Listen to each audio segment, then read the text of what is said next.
Assalamualaikum warahmatullahi wabarakatuh. Selamat datang di Bicara Pajak. Bersama saya, Faris Sustian. Di video kita kali ini, kita akan membahas tentang program pengungkapan sukarela atau Voluntary Disclosure Program. Program ini adalah salah satu rangkaian dari bab-bab yang ada di Undang-Undang Harmonisasi Peraturan Perpajakan, atau biasanya kita singkat dengan Undang-Undang HPP ya, gitu, yang sudah disahkan beberapa bulan yang lalu gitu. Dan program ini nantinya berjalan mulai tanggal 1 Januari tahun depan, jadi kurang lebih sekitar beberapa minggu lagi, sampai nanti tanggal 30 Juni 2022. Jadi kurang lebih hanya satu periode, dan waktunya itu hanya dari 1 Januari sampai dengan 30 Juni. Nah, di sini kita akan membahas tentang apa itu manfaatnya, kemudian seperti apa nanti gambarannya apabila Anda ikut, kemudian kebijakan-kebijakannya, apakah Anda harus ikut yang kebijakan pertama ataukah kebijakan yang kedua. Nah, silakan disimak pembahasannya berikut ini.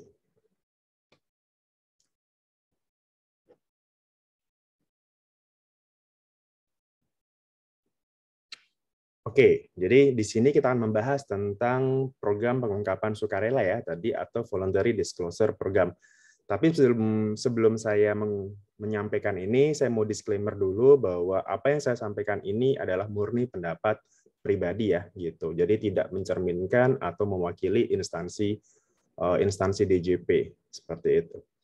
Jadi kalau misalkan nanti ada pertanyaan atau misalkan ada yang mau diskusi gitu atau perlu informasi lebih lanjut, Anda bisa tanya ke helpdesk tempat Anda terdaftar, atau bisa tanya ke Kering Pajak atau ke kanal-kanal resmi oleh DJP ya gitu.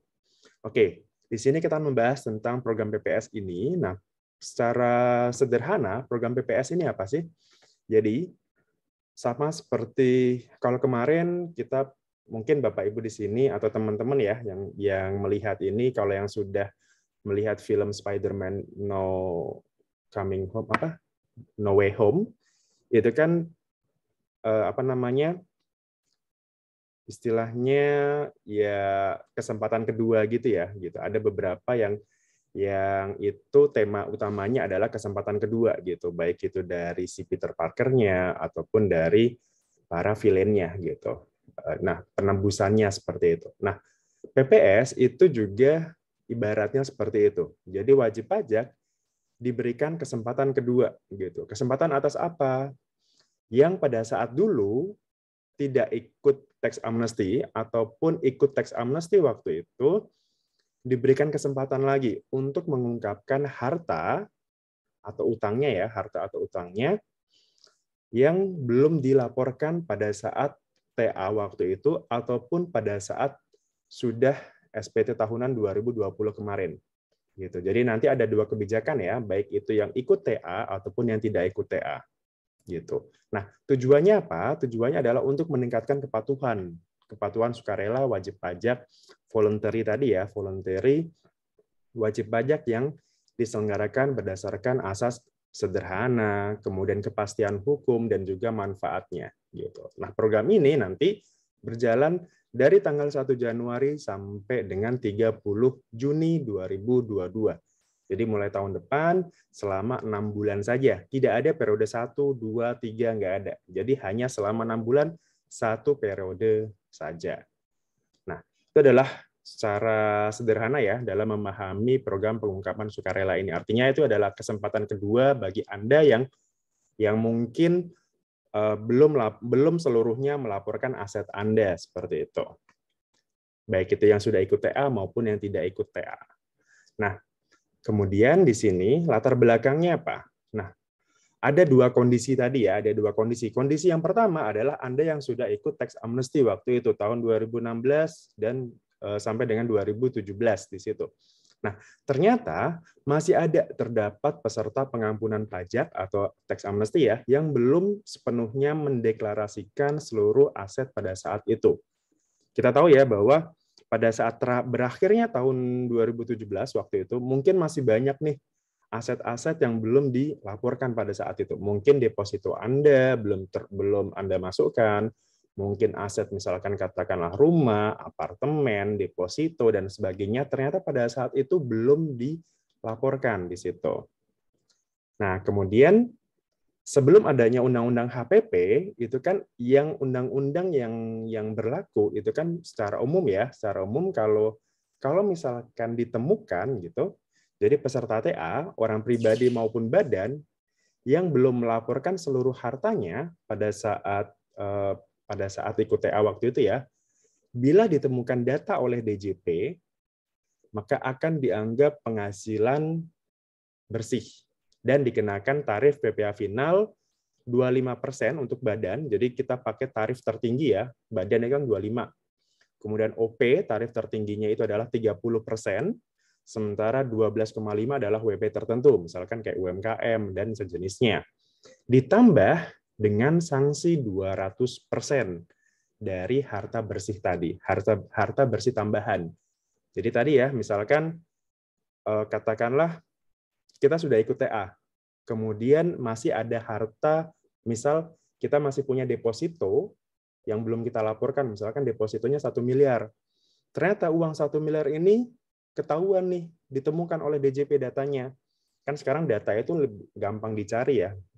DJP juga sudah mempunyai adanya EOI gitu, Exchange of Information juga, baik itu dari negara lain ataupun dari domestik sendiri. Nah, kalau ternyata deposito tadi ketahuan, oh Anda pemilik ini ya, gitu. Kalau sudah ditemukan DJP terlebih dahulu, maka Anda nantinya 1 miliar tadi akan dikenakan tarif final tadi ya. Kalau misalkan orang pribadi berarti 30%. Plus sanksinya tadi ya 200% dari kekurangan bayar pajak tadi. Itu kan lumayan berat ya gitu.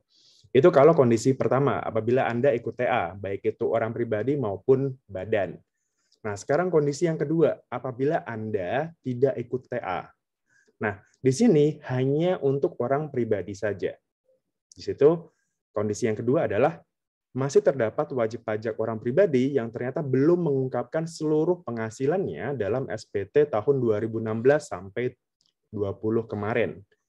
Gitu. Jadi selama 2016 kan sebenarnya ketika kita sudah ikut TA, harapannya itu kan secara voluntary, secara pengisian SPT itu kan sudah lebih baik ya gitu. Nah, ternyata banyak juga yang masih memahami bahwa ketika dia sudah ikut tax amnesty waktu itu, artinya dia sudah tidak perlu bayar pajak apapun lagi gitu.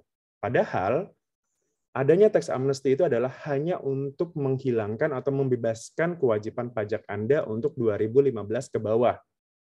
2015 ke atas, 16, 17, 18, dan sebagainya, dan seterusnya, itu tetap berjalan pada aturan yang berlaku gitu. Artinya tetap Anda harus bayar pajak, Anda harus lapor SPT tahunan dan sebagainya. Nah, inilah yang mungkin masih ada beberapa orang wajib pajak orang pribadi yang tidak dilakukan secara benar.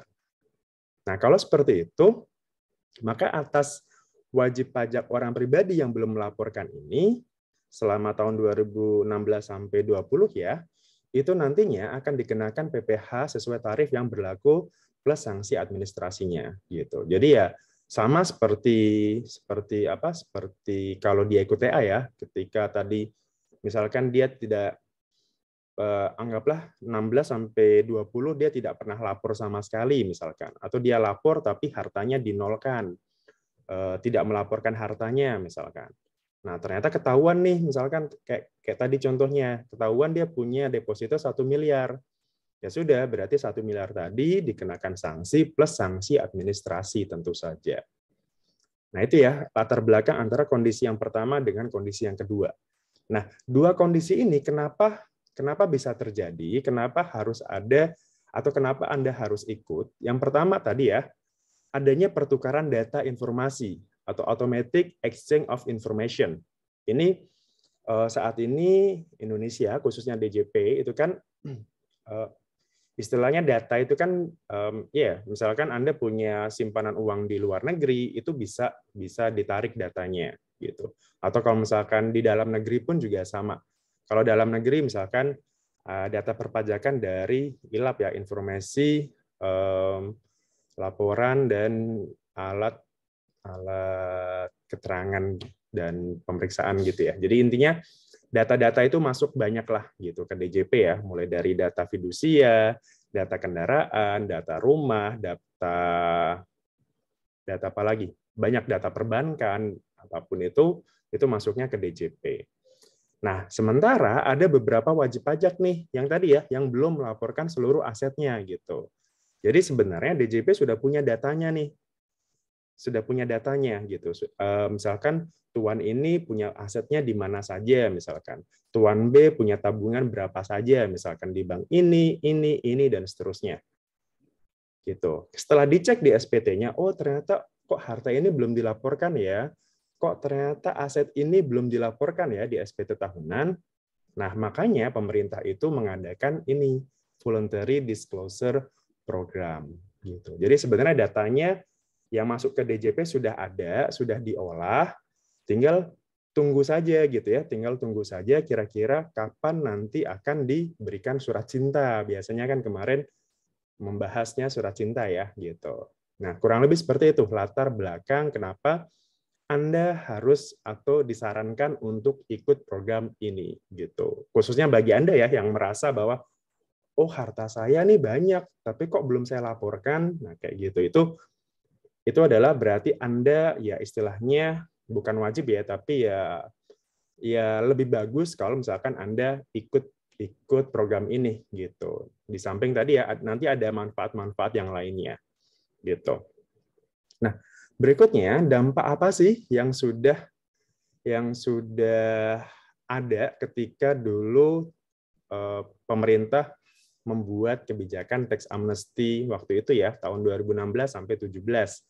Ternyata setelah TA, rasio kepatuhan dan pembayaran PPh tahunan wajib pajak TA itu lebih tinggi dibanding wajib pajak yang nggak ikut tax amnesty waktu itu. Gitu. Jadi yang sudah ikut TA ternyata memang dari sisi kepatuhan, dari sisi pelaporan, dari sisi pembayaran itu ternyata sudah jauh meningkat gitu, sudah lebih bagus di situ. Nah, ini ada beberapa data yang bisa dilihat ya gitu. Intinya adalah di sini secara rasio kepatuhan itu lebih bagus dibanding orang yang atau wajib pajak yang dia tidak ikut TA di situ. Jadi kurang lebih seperti ini datanya.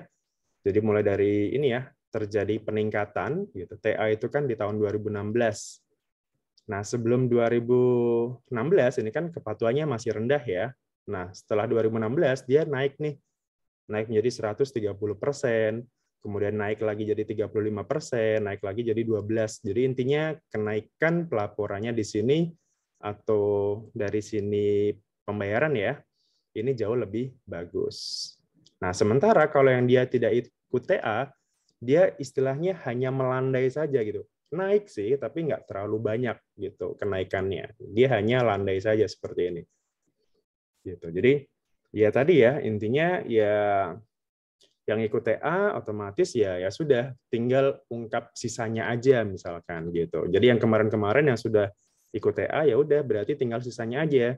Nah yang nggak ikut TA nih, yang nggak ikut TA kan berarti hartanya tuh masih dalam bidikan semua kan gitu. Kalau yang sudah ikut TA ya sudah DJP nggak akan istilahnya nggak akan meneliti lagi yang sudah dilaporkan, tinggal nyari sisanya aja. Sementara kalau yang nggak ikut TA ya berarti semuanya bisa jadi bidikan seperti itu. Tadi ya intinya dampak tax amnesty waktu itu. Kemudian berikutnya adalah tentang pemanfaatan data UI tadi ya, exchange of information tadi. Nah, sebenarnya dari tadi ya, yang DJP itu kan sudah memiliki data nih. Di tahun 2018 aja, itu data yang sudah masuk total dari inbound itu artinya ya semua data ya, gitu, baik itu luar negeri, dalam negeri, terkait tentang operasional, terkait tentang penjualan, harta, segala macamnya, yang sudah masuk itu sekitar 2.700 triliun. Sementara domestik sendiri itu sekitar 3.500 triliun gitu. Itu data yang masuk ke DJP.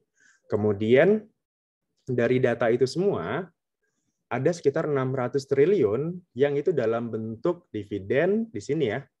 dividen, bunga, penjualan, serta penghasilan lainnya gitu. Nah, inilah yang jadi bidikan tadi ya gitu. Termasuk ini juga tadi. Nah, kemudian dari data yang sudah masuk di DJP seperti ini semuanya ada yang 2.000, 3.000, ada yang 600 triliun. Itu ada yang sudah diolah di sini. Jadi, kan DJP itu kan pasti mengolahnya antara data dengan SPT tahunan ya, gitu, dengan SPT tahunan. Nah, yang sudah diklarifikasi dalam SPT nilainya adalah sekitar ya 5.000 triliun di sini atau sekitar 795.000 wajib pajak yang sudah terklarifikasi gitu. Artinya matching datanya nih. Oh, pemilik ini hartanya ini gitu. Itu yang sudah terklarifikasi. Nah, yang sedang diklarifikasi itu masih ada simpanan sekitar 670 triliun lagi gitu. Itu sekitar 131 WP. Dan ingat ya, ini baru tahun 2018. Belum 19, 20, 21, dan nanti tahun-tahun berikutnya. Artinya DJP, artinya data itu akan semakin banyak nanti. Gitu.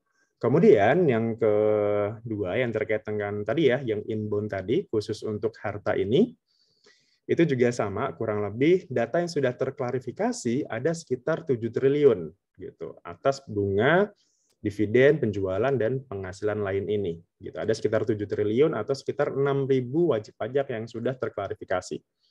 Yang sedang dilakukan klarifikasi itu ada sekitar 676 triliun ini ya, atau sekitar masih ada 50.000 lagi wajib pajak yang sedang diklarifikasi. Yang sedang siap-siap menunggu untuk diterbitkan surat cinta tadi ya, SP2DK tadi. Gitu. Artinya ya sebenarnya ini datanya sudah masuk banyak nih gitu. Tinggal ya giliran gitu ya mungkin. Kemudian tadi program sukarela tadi kan ada 2 kebijakan nih, yang kebijakan pertama dan kebijakan yang kedua gitu. Nah, secara sederhana kita memahaminya adalah untuk yang kebijakan pertama itu adalah orang atau peserta yang sudah ikut tax amnesty di sini. Jadi pesertanya adalah wajib pajak orang pribadi dan badan ya. Jadi badan masih bisa ikut nih kalau yang kebijakan pertama untuk peserta TA yang sudah ikut TA. Nah, di sini kurang lebih ya sementara caranya sistemnya mungkin masih sama dengan TA waktu itu ya. Jadi harus ya istilahnya uang tebusan gitu, PPA final, dia harus membayar pajak final berdasarkan pengungkapan harta yang belum dilaporkan. Gitu. Jadi secara sistem, secara skema mungkin hampir sama pada saat kita dulu ikut tax amnesty. Gitu. Kemudian basis pengungkapannya adalah harta yang belum kita laporkan per tanggal 31 Desember 2015 waktu itu. Gitu. Jadi objek TA itu kan harta yang belum kita laporkan dari tahun 1984 sampai 2015 ya gitu. Jadi kalau misalkan kayak tadi ya kita punya uang deposito, kita punya aset apartemen yang sudah kita peroleh sampai dengan 2015, nah sebaiknya itu langsung diungkapkan saja. Kemudian ada tarif-tarifnya ya, yang tentu saja tarifnya itu akan lebih tinggi dibanding pada saat kita ikut TA dulu. TA kan waktu itu kalau nggak salah ada sekitar 3 periode ya, ada 2%, 3%, dan seterusnya ya. Untuk UMKM tarifnya sendiri gitu. Nah, kalau sekarang ada 3 lapis, bukan 3 lapisan, ada 3 macam tarif. Yang pertama itu ada 11% untuk harta yang hanya dideklarasikan saja, tapi dia masih stay di luar negeri. Gitu. Jadi, Pak, saya punya apartemen di luar negeri, tapi saya nggak tarik kembali itu, saya nggak jual, kemudian uangnya nggak saya pakai di dalam negeri. Nah, kalau seperti itu, tetap stay di sana, tetap stay di luar negeri, uang itu atau aset itu, ya tarifnya 11%, lebih tinggi gitu ya.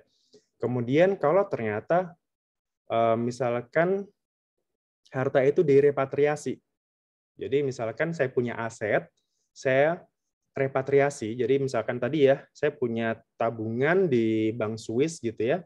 Kemudian uang itu saya tarik, saya bawa balik ke Indonesia gitu, tapi tidak saya investasikan, maka itu 8%. Begitu juga kalau harta itu di dalam negeri ya, kita ungkapkan saja harta itu dalam negeri, tarifnya adalah 8%.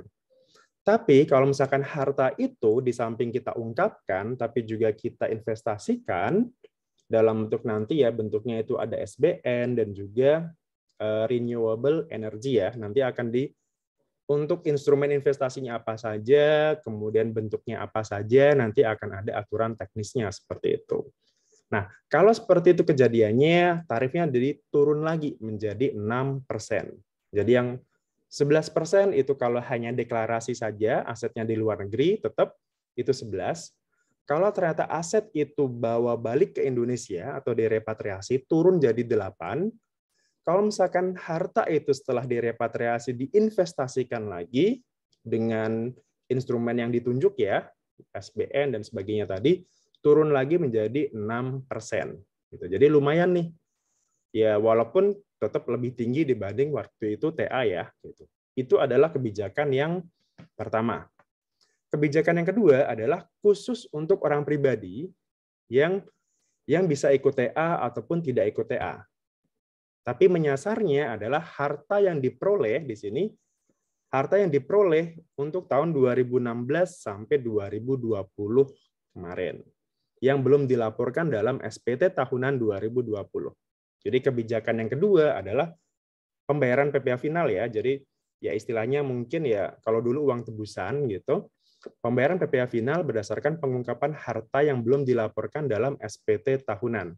Kita tahu ya bahwa dalam SPT tahunan itu kan kita wajib melaporkan harta kita. Nah, ternyata kita miss nih, kita lupa nggak melaporkan harta kita. Nah, kurang lebih itu yang jadi sasaran gitu. Dan ini khusus orang pribadi. Nah, kemudian tarifnya gimana? Sama seperti yang TA tadi, ada macam-macamnya. Kalau yang kita punya deklarasi aja di luar negeri, itu tarifnya adalah 18% ya, jauh lebih tinggi gitu. Karena kan memang ya adil aja gitu. Dulu saya sudah ikut TA kok, masa tarifnya sama dengan yang nggak ikut TA gitu kan? Gitu. Jadi ya tarifnya kalau yang ini kan apa ya istilahnya? Ya kalau yang di kebijakan 2 ini kan apa ya? Dia mungkin sudah ikut TA atau tidak ikut TA, sementara 16 sampai kan sudah ada waktu dari 16 sampai 20 ya. Kok harta itu kok tidak pernah dimasukkan gitu loh. Jadi sudah ada kesempatan sampai beberapa tahun harta yang kita miliki kok nggak pernah dilaporkan gitu. Artinya kan ya sebagai apa ya? Rasa keadilan juga, artinya tarifnya jadi lebih tinggi di sini. Ya ini 18%, kalau deklarasi luar negeri aja, uangnya nggak kita bawa balik ke dalam negeri itu tetap 18. Kalau ternyata uang itu kita bawa balik ke dalam negeri ataupun yang sudah di dalam negeri ya, harta yang sudah dalam negeri itu tarifnya adalah 14%. Kemudian kalau harta itu kita investasikan sama bentuknya itu turun lagi jadi 12 gitu. Dari yang awalnya 18 turun jadi 14 kalau misalkan dia dibawa balik ke Indonesia ya atau yang sudah ada di Indonesia. Tapi kalau diinvestasikan lagi itu jadi 12 gitu. Jadi 18, 14 dan 20. Itu untuk kebijakan yang kedua yang dia tidak melaporkan asetnya selama tahun 2016 sampai 2020 kemarin. Oke, kemudian manfaatnya. Ini yang penting. Manfaatnya apa sih kalau saya ikut TA ini? Bukan TA ya. Manfaatnya apa sih kalau saya mengikuti program PPS ini? Untuk yang kebijakan pertama, dia tidak akan dikenakan sanksi pasal 18 ayat 3 Undang-Undang TA waktu itu. Apa itu? Yakni nanti akan dijelaskan ya di slide berikutnya. Kemudian yang kedua adalah tentang perlindungan data. Data yang sudah masuk di DJP ketika Anda ikut TA, Anda ikut program ini, harta-harta itu otomatis ya sudah terkunci gitu. Ini sudah selesai nih, nggak akan diklarifikasi lagi misalkan, sudah benar, clear gitu. Kemudian sementara yang di kebijakan yang kedua juga sama, di kebijakan kedua tidak diterbitkan ketetapan gitu. Jadi tidak akan diperiksa gitu. Tidak akan diterbitkan pemeriksaan untuk kewajiban pajak 16 sampai 2020 gitu. Jadi selama untuk tahun pajak 2016 sampai 2020 itu tidak dilakukan tidak akan diterbitkan ketetapan gitu. Tidak akan diterbitkan surat SKP di situ. Kecuali ternyata ada harta yang belum diungkapkan pada saat kita sudah ikut PPS ini gitu. Jadi masih ada yang kelupaan atau sengaja gitu ya, sengaja ditinggalkan misalkan, oh kayaknya nilainya terlalu besar nih, udahlah saya sembunyikan aja gitu. Nah, itu masih bisa diperiksa kalau dalam hal seperti itu ya gitu. Kemudian ada juga misalkan Anda sudah terlanjur memotong atau memungut tapi ternyata pajaknya tidak distorkan. Nah, itu juga masih bisa menjadi subjek pemeriksaan gitu. Jadi beda ya dengan tax amnesty waktu itu yang semuanya clear. Pajak yang belum distorkan pun udah nggak usah distorkan lagi gitu ya sepanjang Anda bayar uang tebusan. Nah, kalau di sini nggak seperti itu. Kemudian sama juga perlindungan datanya juga ya itu dilindungi. Artinya harta-harta yang sudah Anda laporkan itu sudah terkunci gitu, tidak akan dijadikan lagi sebagai dasar untuk melakukan penyidikan, pemeriksaan ataupun penuntutan nantinya gitu. Jadi sudah clear yang dilaporkan. Itu adalah manfaatnya gitu. Jadi silakan. Kemudian pertanyaannya, apakah boleh saya ikut program kebijakan 1 dan kebijakan 2? Boleh-boleh saja ya gitu. Dengan catatan Anda ikut tax amnesty gitu. Jadi pada saat itu Anda ikut tax amnesty ya sudah, Anda silakan ikut kebijakan yang pertama apabila masih ada yang di harta yang belum dilaporkan ya untuk tahun 2015 ke bawah.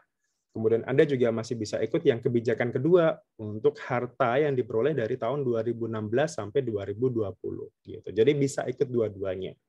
Gitu. Untuk yang orang pribadi ya, tapi kalau badan cukup sampai yang kebijakan 1 aja. Oke, berikutnya terkait konsekuensinya tadi ya. Terkait manfaat tidak dikenakan pasal 18 ini, ayat 3 ini. Itu apa sih sebenarnya? Untuk yang kebijakan pertama tadi ya, ternyata misalkan ditemukan nih dia tidak ikut TA misalkan tadi. Dia ikut TA tapi nggak ikut program PPS ini misalkan. Nah, ternyata ketahuan nih, oh dia punya deposito tadi kan, dia punya deposito, dia nggak ikut PPS, maka nantinya DJP akan menerbitkan di sini pemeriksaan dari deposito tadi. Jadi dianggap sebagai penghasilan bersih.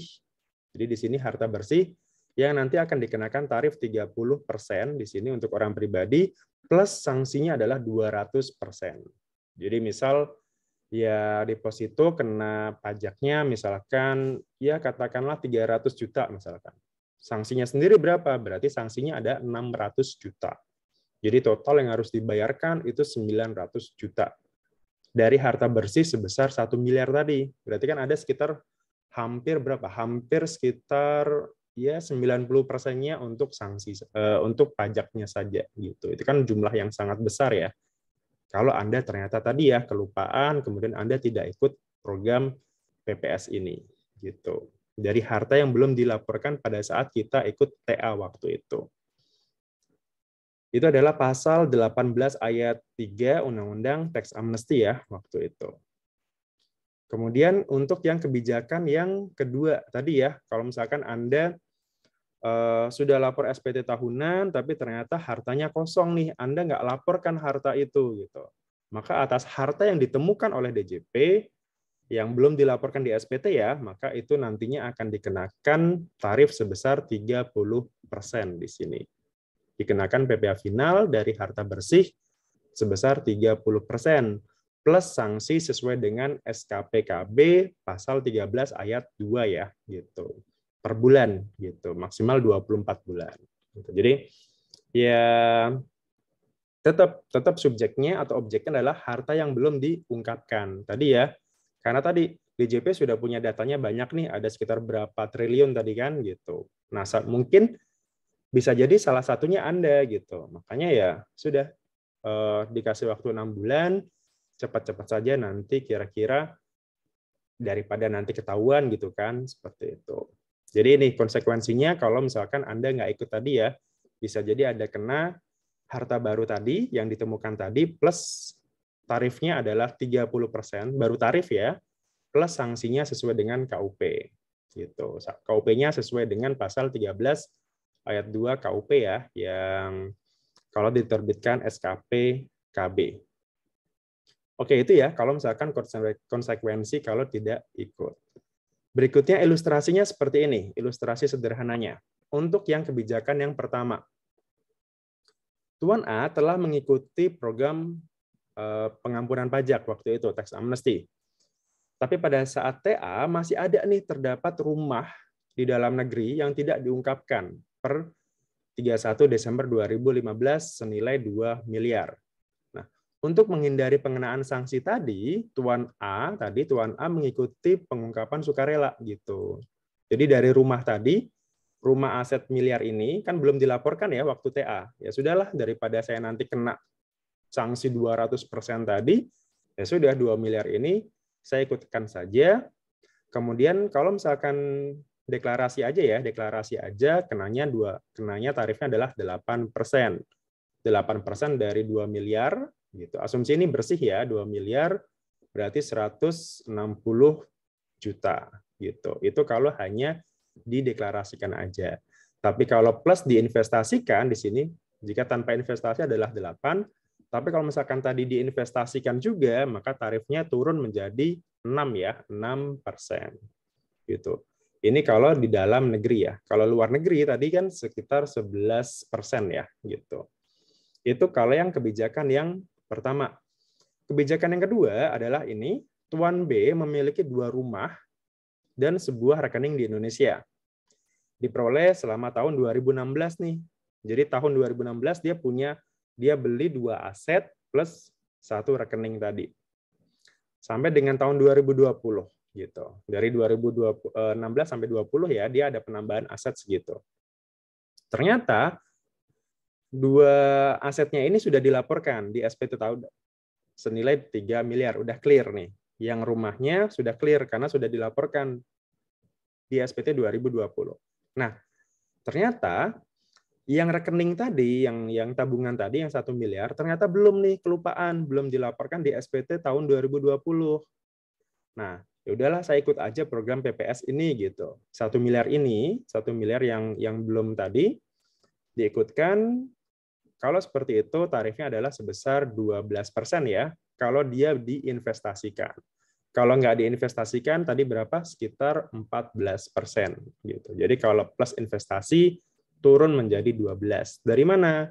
12 kali 1 miliar dari uang tabungan tadi ya. Dari uang tabungan yang belum dilaporkan. Gitu. Belum dilaporkan di SPT tahun 2020 ya. Gitu. Karena yang jadi dasar adalah SPT 2020. Itu sekedar ilustrasinya aja. Kebijakan 1 dan 2.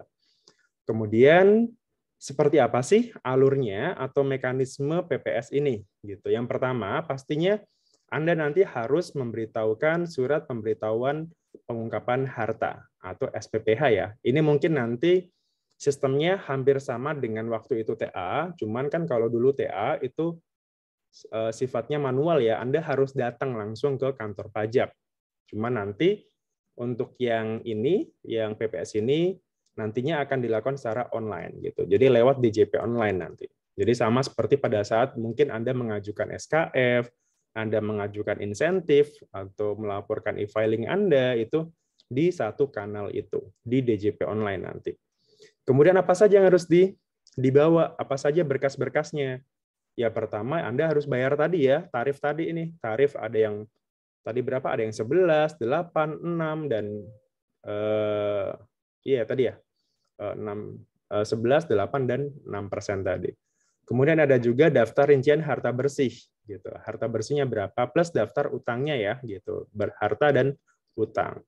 Plus pernyataan repatriasi dan atau investasi. Kalau misalkan tadi ya, harta itu Anda mau investasikan atau Anda mau repatriasikan gitu. Anda tarik kembali ke Indonesia gitu. Jadi ada sekitar 4 dokumen ini yang nanti harus Anda persiapkan pada saat Anda mau ikut PPS. Sementara untuk yang kebijakan yang kedua, di samping Anda harus ini, Anda juga harus melakukan pencabutan permohonan upaya hukum. upaya hukum itu apa saja. Contohnya misalkan ada keberatan, banding, restitusi, itu Anda harus cabut semua. Karena Anda setuju kan, Anda setuju Anda mengikuti program ini. Artinya ya sudah, program lain di luar itu ya kayak tadi ya, upaya hukum, keberatan, banding, PK, penghapusan sanksi, restitusi, itu Anda harus cabut semuanya gitu. Yang belum diterbitkan surat keputusan atau putusan ya gitu. Jadi selama belum ada surat keputusannya atau surat ketetapannya, Anda masih bisa mencabut berkas itu. Kemudian cara hitungnya tadi apa? Cara hitungnya ya tadi ya sama seperti TA waktu itu, tarif dikalikan nilai harta bersih. Harta bersih itu dari mana? Harta dikurangi utang ya, sesuai dengan Undang-Undang TA waktu itu. Jadi cara ngitungnya sama, jadi kalau misalkan harta berapa, Anda juga masih punya utang yang belum Anda declare, ya silakan dikurangkan saja. Hartanya misalkan 1 miliar, Anda punya utang 500 juta, ya sudah, harta bersihnya berapa? 500 juta. Gitu. Jadi selisihnya tadi adalah harta bersih. Gitu. Harta yang merupakan harta yang diperoleh wajib pajak sejak Januari 1985 ya, sampai dengan 2015 gitu. Ini adalah harta yang tadi ya, harta yang akan diikutkan di kebijakan yang pertama. Kemudian ini tadi penghitungan tarifnya ya, yang kalau dia diinvestasikan itu 6%, kalau tidak diinvestasikan itu 8%. Nah, jenis-jenis investasinya ini kita tunggu aja di peraturan Menteri Keuangannya nanti. Gitu. Apa saja nanti instrumen investasinya. Kemudian kalau yang di luar negeri ya, tadi ini di dalam negeri, aset yang di dalam negeri, kalau di luar negeri ya berarti tadi ya ada lapisan tarifnya 11% kalau hanya diungkapkan saja tapi tidak dibawa balik, 8% kalau itu dialihkan saja, direpatriasi aja, 6% di samping repatriasi dia juga harus investasi. Jadi semakin turun tarifnya kalau Anda investasikan gitu. Kan hitung-hitung bantu negara juga kan ketika diinvestasikan di SBN atau misalkan tadi energi terbarukan itu kan ya hitung-hitung bantu negara seperti itu. Kemudian pedoman nilai harta kebijakan kan yang dinilai adalah hartanya ya. Nah nilainya bagaimana? Untuk yang setara kas nilai nominalnya gitu. Untuk yang tanah itu NJOP. Kemudian kalau kendaraan bermotor itu berdasarkan NJKP-nya gitu, nilai jual kendaraan bermotor. Kemudian kalau yang sifatnya emas itu yang nilai yang dipublikasikan oleh Aneka Tambang atau Antam. Kemudian kalau saham itu yang dipublikasikan oleh BEI, Bursa Efek Indonesia. Kemudian untuk yang penilai gitu dipublikasikan oleh penilai harga efek Indonesia itu untuk SBN dan efek yang bersifat utang atau sukuk yang diterbitkan perusahaan. Gitu.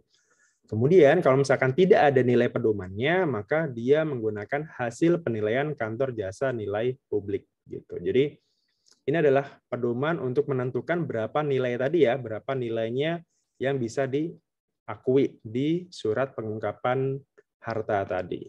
Gitu. Kemudian ini yang kebijakan yang kedua, syarat dan ketentuannya tadi ya, sedang tidak diperiksa. Nah ini, sedang tidak diperiksa atau di bukti permulaan, diperiksa bukti permulaan untuk tahun pajak 2016 sampai 2020. Gitu. Jadi tidak sedang diperiksa. Kemudian tidak sedang juga dilakukan penyidikan atau proses peradilan atau sedang tidak menjalani tindak pidana di bidang perpajakan. Ini untuk jenis pajak apa? Untuk seluruhnya ya, baik itu PPH, PPH Potput ataupun PPN. Gitu. Syaratnya tadi dia sudah ber-NPWP yang jelas ya, kemudian membayar PPH final tadi ya, yang tarif-tarif tadi yang 18, 14 dan 12%. Kemudian dia juga harus menyampaikan SPT tahunan 2020. Pak, kalau misalkan saya belum lapor gimana? Ya Anda harus lapor dulu gitu, baru bisa ikut gitu. Jadi pastikan Anda harus lapor SPT 2020. Kemudian tadi ya, harus mencabut seluruh upaya hukum, restitusi atau upaya hukum untuk tahun 2016 dan sampai dengan 2020. Kemudian syarat tambahannya adalah pembetulan yang dilakukan setelah undang-undang HPP itu terlaksana dianggap tidak menyampaikan. Jadi atas pembetulan, kan misalkan dia mengakalinya, aduh saya pembetulan aja deh, hartanya saya masukkan aja sekarang gitu. Kan berhubung undang-undangnya sudah disahkan, maka atas SPT yang sudah disampaikan tadi, pembetulan yang sudah disampaikan tadi dianggap tidak disampaikan. Jadi tetap yang dipakai adalah dasar SPT 2020 sebelum adanya pembetulan tadi, gitu. Atau sebelum diundangkan ya, gitu. Kemudian kalau misalkan Pak, kalau misalkan saya baru lapor sekarang gimana? Nah, kalau misalkan baru lapor sekarang, berarti caranya adalah di sini WPOP yang belum lapor 2020 harus menyampaikan SPT 2020 dengan mencantumkan harta sebelum 2020 plus harta dari penghasilan di tahun 2020. Nah, inilah yang menjadi dasar untuk harta lain diungkapkan dalam PPS gitu. Jadi kalau misalkan Anda belum lapor, ya sudah, berarti atas harus lapor dengan mencantumkan harta SPT sebelum 2020 plus harta dari penghasilannya gitu. Nah, inilah jadi nanti dianggap harta itu akan menjadi objek PPS tadi gitu. Kemudian cara hitungnya sama ya, jadi masih pakai yang sama, harta dikurangi utang gitu. Yang belum atau kurang dilaporkan dalam SPT 2020 tadi ya, harta dan utang tadi. Oke, kemudian kalikan tarif yang tadi 18, 14, dan 12%. Jadi ini tadi 12 kalau diinvestasikan, 14 kalau tidak diinvestasikan untuk harta yang di dalam negeri. Sementara kalau yang di luar negeri tadi, kalau hanya diungkapkan saja itu 18, kalau dibawa balik ke Indonesia itu 14, kalau di plus investasikan itu 12%. Kemudian untuk nilai nominalnya, ini ya, kalau kas dan setara kas itu nilai nominalnya, sementara kalau selain kas itu harga perolehan gitu. Jadi bukan harga pasar sekarang, bukan harga harga penjualan misalkan, kalau misalkan kalau sudah dijual kan berarti bukan harta Anda ya. Intinya harga pada saat kita memperolehnya gitu. Harta pada saat Anda membeli aset itu gitu. Itu yang dipakai. Oke, kemudian program pengungkapan sukarela ini alurnya seperti apa? Yang jelas tadi ya, dia harus menyampaikan surat pengungkapan harta tadi, SPPH tadi, kemudian dari DJP akan menerbitkan surat keterangan gitu. Nah, tapi surat keterangan ini masih bisa diteliti nih, masih bisa diteliti oleh DJP. Misalkan ternyata harta bersihnya yang diungkap tidak sesuai dengan keadaan yang sebenarnya. Tadi ya, misalkan hartanya dia mengakui harga perolehannya misalkan senilai 500 juta, padahal Anda membelinya seharga 1 miliar. Nah, maka dengan kesalahan itu, tidak sesuainya data itu, maka SKET ini tadi, surat ketetapan ini, atau surat keterangan ya, surat keterangan ini bisa dibatalkan. Gitu. Jadi, walaupun Anda sudah ikut program ini, tapi kalau ternyata datanya salah, data yang Anda isi salah, itu masih bisa dibatalkan. Gitu. Kalau sudah dibatalkan gimana? Ya sudah, Anda ya Anda harus bayar lagi sesuai dengan kondisi yang Anda sebelum ikut PPS gitu. Yang tadi ya, yang ada sanksi dan 200% dan sebagainya tadi gitu. Oke, kemudian terkait tentang investasi, tadi kan harus diinvestasikan ya. Nah, ini adalah batas-batasnya pada saat Anda mengalihkan ke dalam negeri tadi repatriasinya, maksimal di sini paling lambat adalah nanti di tanggal 30 September 2022. Jadi setelah Anda menginvestasikan, Anda merepatriasikan, itu Anda maksimal harus sudah di Indonesia, harta itu 30 September. Kemudian di sini investasinya itu berarti maksimal wajib diinvestasikan paling lambat tanggal 30 September 2023. Jadi maksimal diinvestasikan itu sampai dengan tahun berikutnya. Tadi ya, 2023. Dan investasinya itu minimal selama 5 tahun. Gitu. Jadi investasi harta bersih tadi wajib dilakukan paling singkat 5 tahun sejak diinvestasikan. Jadi misalkan investornya sejak 30 September 2023 gitu ya. Berarti paling lambat ya berarti 5 tahun setelahnya gitu. Sorry, paling minimal ya. Paling singkat harus diinvestasikan minimal 5 tahun setelahnya. Sampai dengan 5 tahun. Kemudian terkait ketentuan ini, itu nantinya akan diatur oleh Menteri Keuangan. Terkait tentang cara pengalihannya, kemudian apa saja instrumen investasinya, segala macam, itu nanti akan diundangkan di PMK nanti. Kemudian ternyata ini adalah kalau misalkan terjadi one prestasi, artinya ingkar janji nih, Pak, saya mau nih, misalkan dia sebelumnya sudah mengakui dia mau repatriasi, kemudian dia sudah mengakui bahwa dia mau investasi, misalkan. Ini kan tarif-tarifnya ya, misalkan sudah mau nih, sudah mendeklarasikan bahwa dia mau investasi, misalkan di sini 6%.